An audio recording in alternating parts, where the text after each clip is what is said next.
ஆடி பாடுறதுனால நான் இங்க அவ்வளவு பெரிய சபையை கட்டிட்டேங்க, இவ்வளவு பெரிய சபையை கட்டிட்டேங்க. ஏங்க எத்தனை பெரிய மாளிகை கட்டினாலும் சரிங்க, சபையை கட்டினாலும் சரி, அவர் வருகையில இந்த சபை நம்ம கட்டின பிரதானமான பாபிலோனின் தொங்கு தோட்டங்கள் எதுவும் எடுத்துக்கொள்ளப்பட போறது இல்லை. எந்த கட்டடங்களும் எடுத்துக்கொள்ளப்பட போகிறது இல்லை. அது எல்லாம் என்ன செய்யப்பட போகிறது?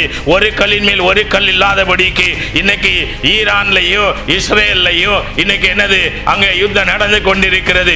ஒரு குண்டு அதே போல இங்க யுத்தம் நடக்குமேயானால் இங்க ஒரு கொண்டு விழுந்தா ஆமா நம்ம கெட்டினதெல்லாம் என்ன ஆகுங்கிறத கொஞ்சம் சிந்திச்சு பார்க்கும்படியாக ஆண்டவர் இதற்கு அழைக்கவில்லை. தேவ பிள்ளைய சத்தியத்தை பேசும்படியாக இன்னைக்கு நம்ம நினைக்கிறோம் அப்பா வந்து பாஸ்டர், அதனால பையன் பாஸ்டர் ஆயிரணும் அப்படின்ட்டு. அப்பா பாஸ்டர் பையன் பாஸ்டர் ஆகணும் அப்படின்னா அதெல்லாம் பழைய ஏற்பாடுல என்னது? ஆசானுடைய பிள்ளைகள், பிரதான ஆசாரிய பிள்ளைகள் என்ன செய்தாங்க? அன்னைக்கு தகப்பனுக்கு பின்பாக ஊழியம் செய்தாங்க. இங்கெல்லாம் புதிய ஏற்பாடுல எப்படின்னா அப்பா பாஸ்டர் அப்படின்னா பிள்ளைகள் பாஸ்டரா இருக்கணும் கிடையாது. அவங்களை அழைத்து தெரிந்து கொண்டால் ஒழிய அவர்கள் ஊழியத்துக்கு வர முடியாது.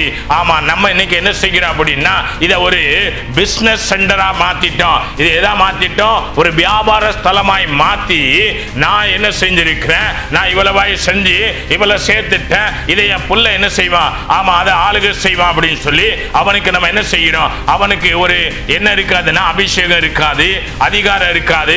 தேவன் அவனை தெரிந்து கொண்டு இருக்க மாட்டாங்க. தேவன் அவன் என்ன செஞ்சிருக்க மாட்டாங்க. அவன் தேவனுடைய இருக்க மாட்டான். ஒருவேளை பிரசங்கம் பண்ண தெரியலாம், இல்ல ஆராதனை நடத்த தெரியலாம், வொர்ஷிப் கிங்கா இருக்கலாம், இல்லையா எதுவோ இருக்கலாம். அதை வைத்து நம்ம என்ன செய்ய முடியாது.